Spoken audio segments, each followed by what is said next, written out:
You ask Tiger to solve. This deals with linear equations with one unknown. The final result is m equals -6. Let's solve it step by step. Simplify the expression. Expand the parentheses. Simplify the arithmetic.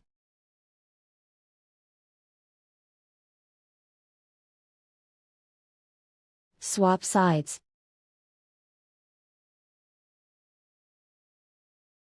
Group all constants on the right side of the equation. Add 3 to both sides. Simplify the arithmetic.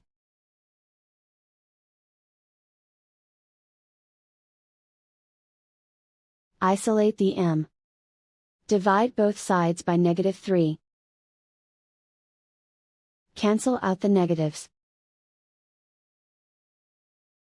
Simplify the fraction. Move the negative sign from the denominator to the numerator. Find the greatest common factor of the numerator and denominator. Factor out and cancel the greatest common factor. And so the final result is m equals -6.